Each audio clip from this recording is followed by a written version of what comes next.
Hello everyone, I am Shalaka Deshpande. Most welcome to my channel.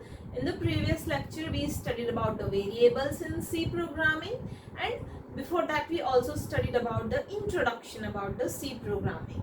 We know that whenever we write the C program, first it is compiled.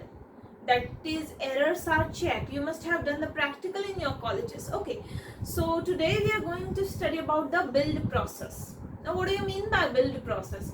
See, build process is a process in which a C program is converted into the executable format. Okay, means we can execute it. Okay, so let's get started with this lecture. Fine. So first is the build process. As I told you, in the build process, C program gets converted into the executable program. Okay, fine. Now, what do I mean by executable program, and what does that mean? Now, all of you know that computer understand the languages of 1 and 0. They cannot understand language like English and Marathi or Hindi. Okay, they understand the languages in the form of ones and 0. So, whenever we write a code on a PC, so PC will understand that code when it is in the executable form. Okay, so how does it gets converted into the binary format? That we are going to study today. That is nothing but our build process. Okay, so first point is editor. Editor is a place where you write your C program. Whatever the C program is there, for example, C program for addition, C program for subtraction, you write the C program in the editor. Okay, editor, and that C program is stored with a .c extension. Okay, now next, compilation process. What do you mean by compilation process? Next step is to compile the program. See, in the compilation process, first the compiler program examines each and every statement of your C program and checks whether the statement in the C program is according to syntax, and if there are any syntactical errors, those errors are reported to user. That is compilation process, to check for the syntactical errors. Okay, so next, translation to assembly.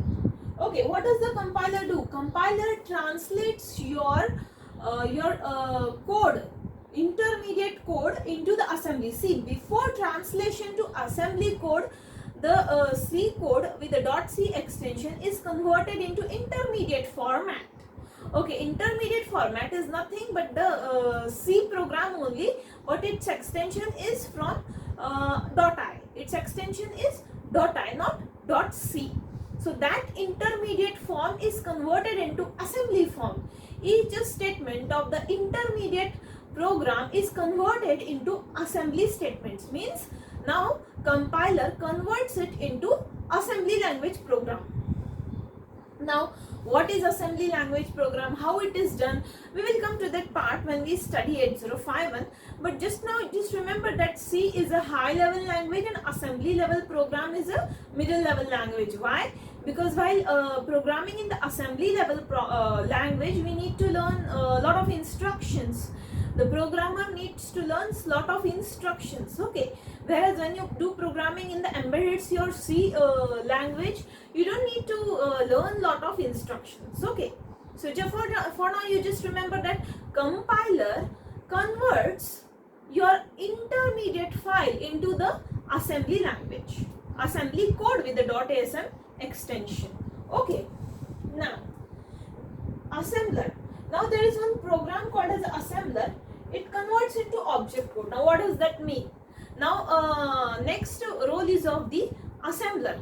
What does the assembler do? Assembler converts the assembly language into the executable binary format. Converts the code which is there in the assembly language into the binary format. Okay, that is the role of assembler, and that converted file is having a .obj extension, .o extension. Okay, now this object code is not the final code. Why? Let's see why. Now comes the role of linker. Okay, next is a linker.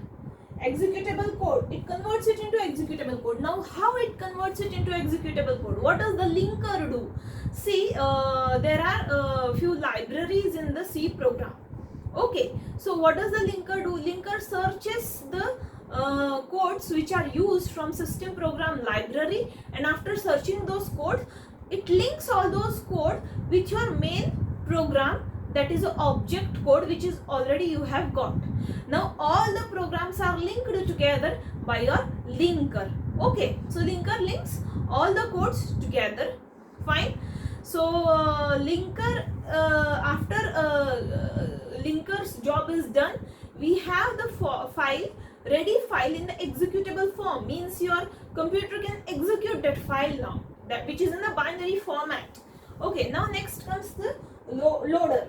What does the loader do? As its name indicates, see, loader is part of operating system. Loader, it is a part of operating system, and whatever your file is there, executable file is there on the disk, it takes that executable file from the disk and loads it into RAM for faster execution.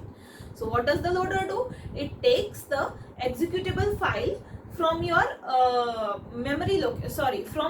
it takes the executable file from the disk and loads it into RAM. So that is the work of loader. So in this way, the build process is done, and it converts the C source code into the executable file, which can be understood by your PC or computer. Now you will understand it clearly when you see the flow chart.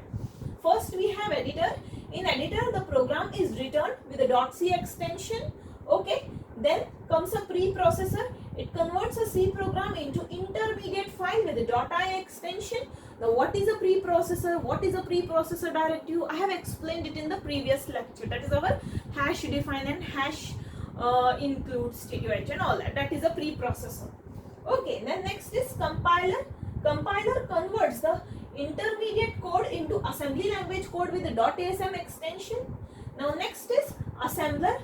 Assembler program converts the assembly code into the object code which can be executed and which is in the binary format. Then next is a linker, which links all the programs. Okay, and then loader, which stores the executable program in disk into the RAM. So this was the generalized idea about how compilation takes place and what is the build process in the C. I hope you have enjoyed the lecture. If you have any doubt, you can ask me in the comment section below.